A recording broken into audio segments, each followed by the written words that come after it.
Welcome to the Root of Power podcast, where I teach you how to chase your joy, find alignment, and create a life and a business that you love, using actionable methods, interviews, and inspiring stories from people who know that true freedom is found within. I'm your host, your always hype woman and sometimes ass kicker, Amanda Chills, and I am so proud of you for choosing to step into your power. Come along, we've got dreams to build.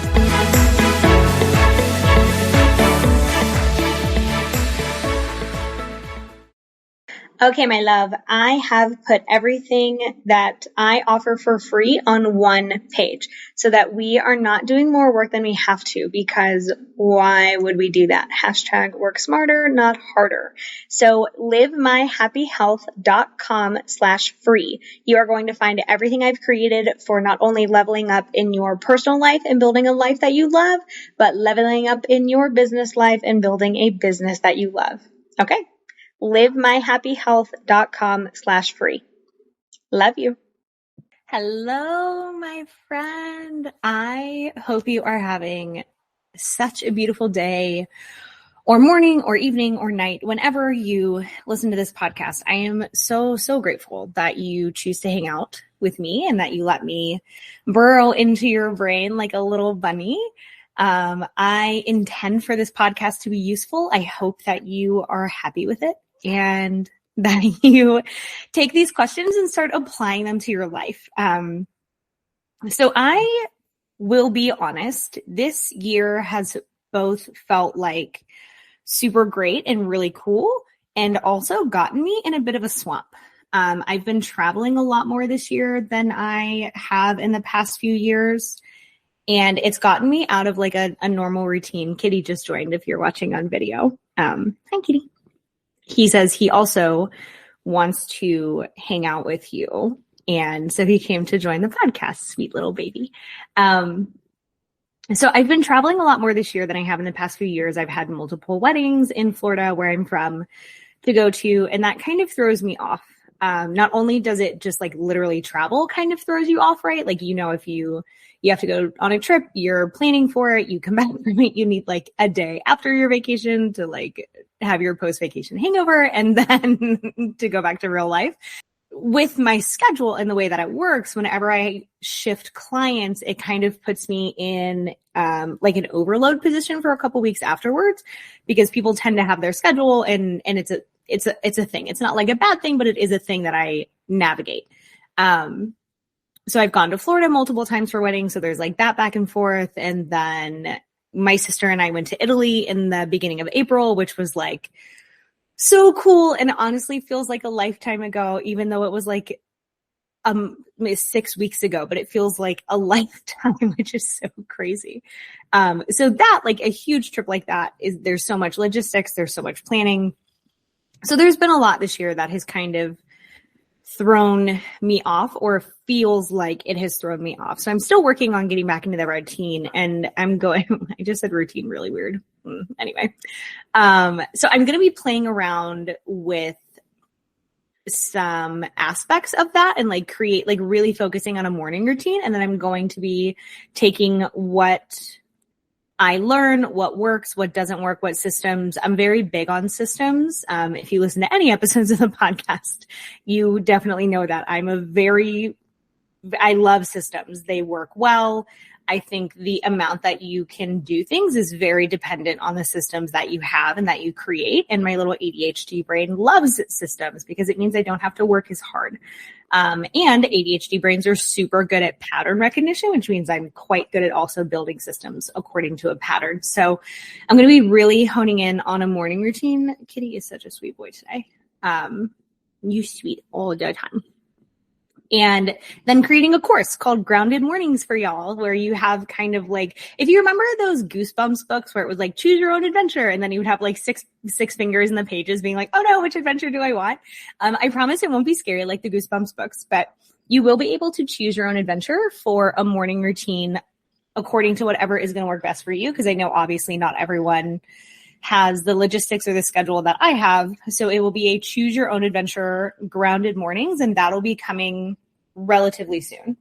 So I'm going to give myself time to develop the schedule the system and then implement it and see where the kinks are.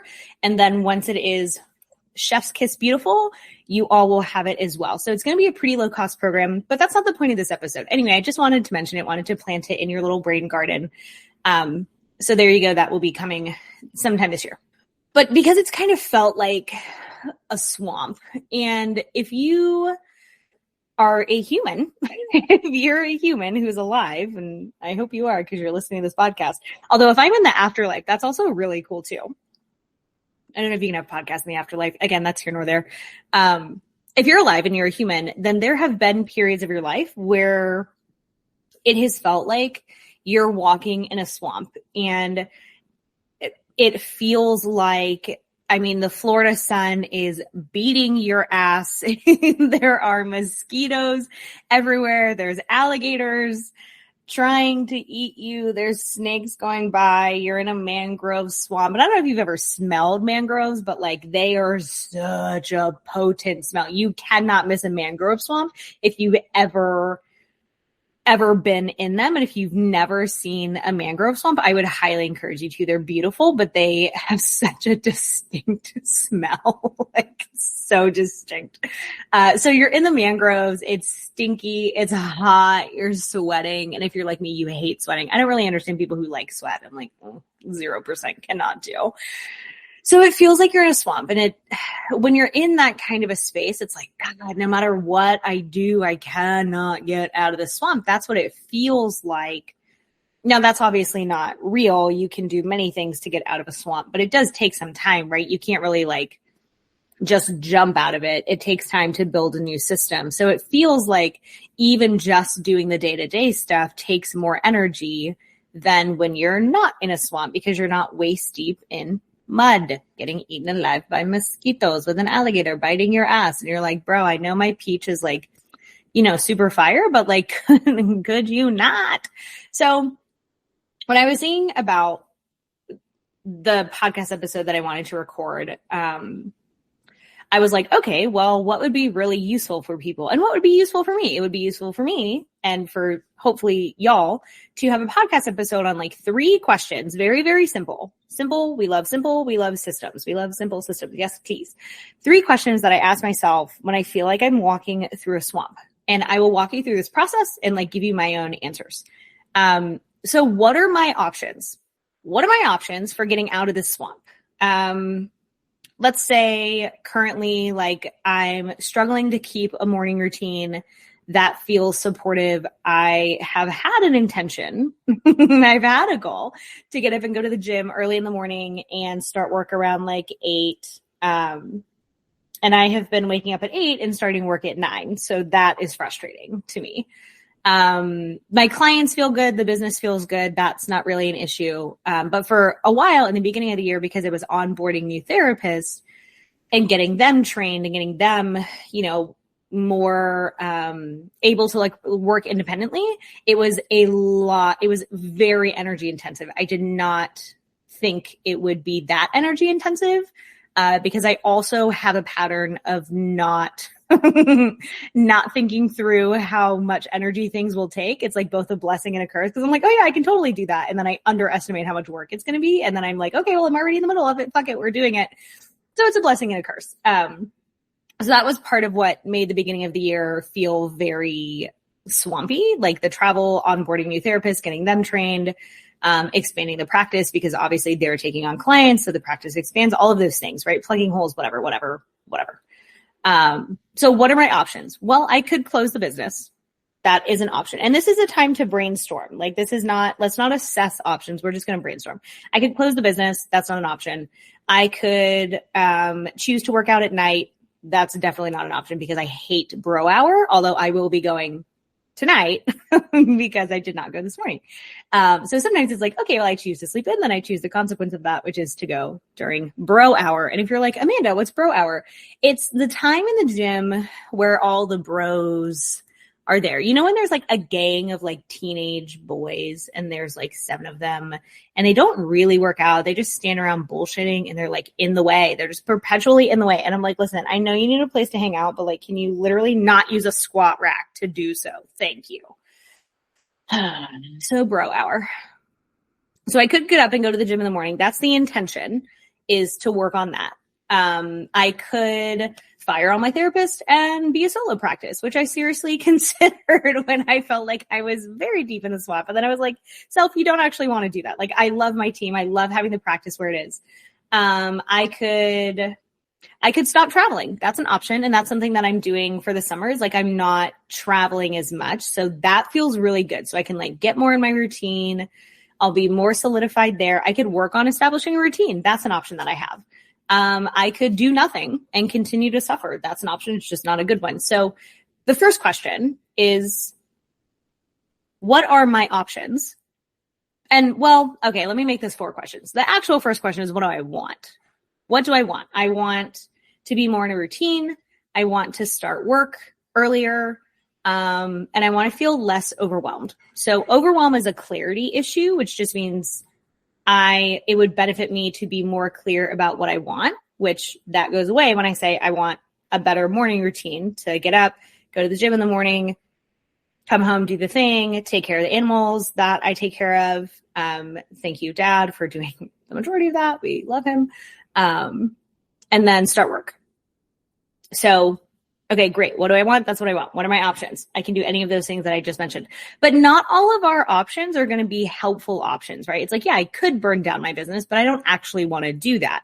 I could never go to the gym again and just totally take that off my plate, but I don't want to do that. So the best option is to focus on building a system for the morning where I'm getting what I want, which also means I have to build a system for nighttime because nighttime sets us up for the morning. So we are working on 2 systems. So those are my options according to what I want. I want a better morning routine. I want those things. So what are my options? Bing, bing, boom. Questions 1 and 2 answered. Next, where am I making this harder than it needs to be?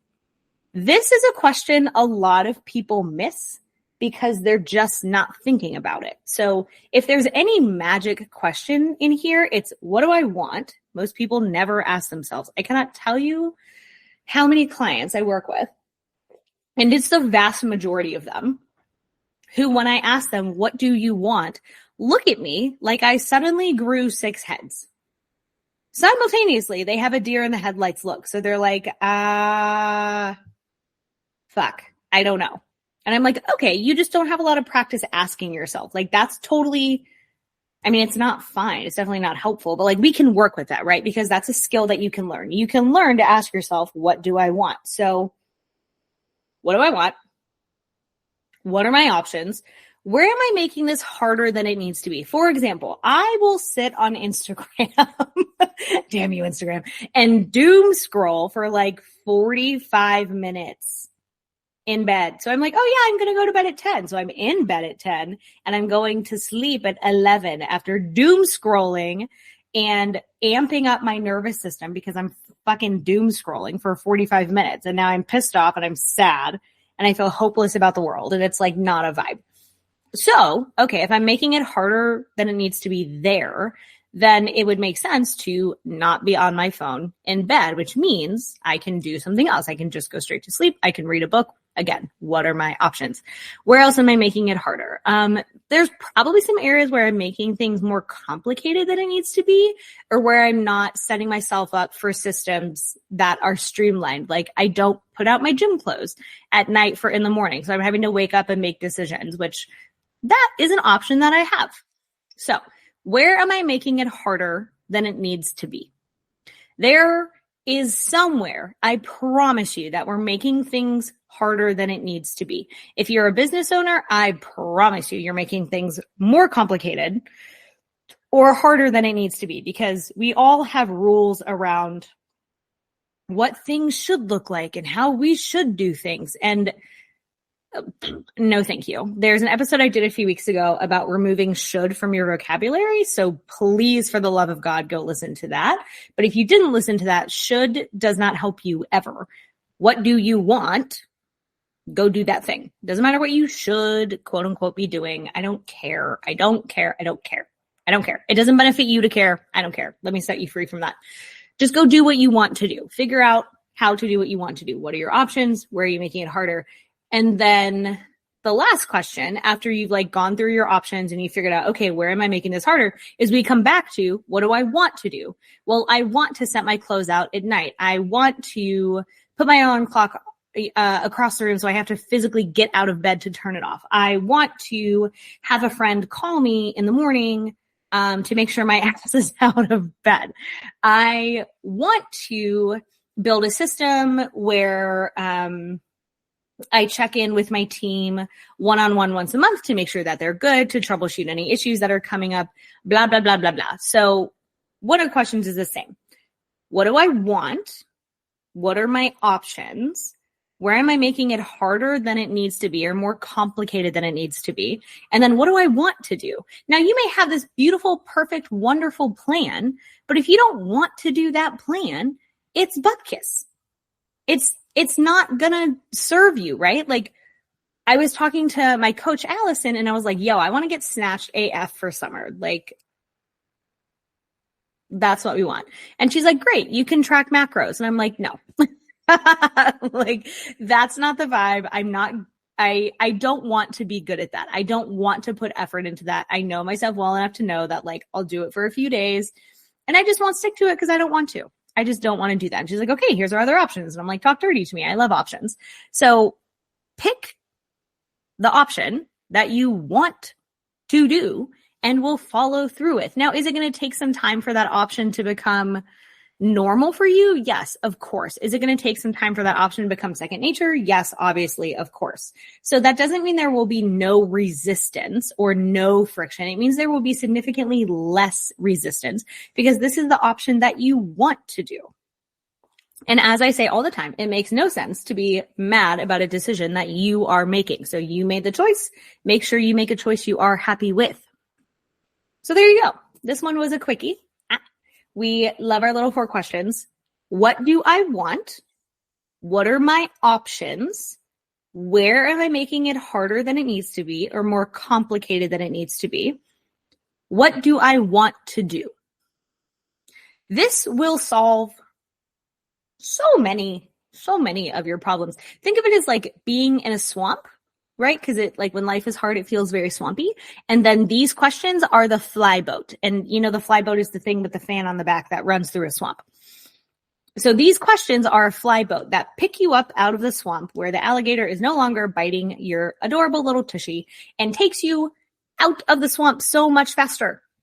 These questions are going to help you. So there you go. I'll repeat them again so that they live in your noggin. What do I want? The most important question.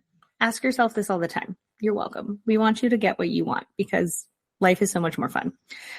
What are my options? Where am I making this harder than it needs to be? And what do I want to do? Bada bing, bada boom. You got it. Okay. Have a beautiful day. I hope this fly boat helps you. And if it does, if these episodes are useful to you at all, I would love, and I ask you to leave a review for the podcast, because the more reviews, the more it tells the little algorithm gnomes that live in all of our computers to shoot it out to other people. And the goal is that we impact literally 1 million people, which is so cool. So if I impact you and you impact your system, then like we're the rising tides that lift all boats, which is super dope. So if this has helped you at all, if any of the episodes have helped you, please consider leaving a 5-star review. Love you so much. Have a beautiful day. And here's to hoping you get the fly boat to get you out of the swamp. Okay. Bye.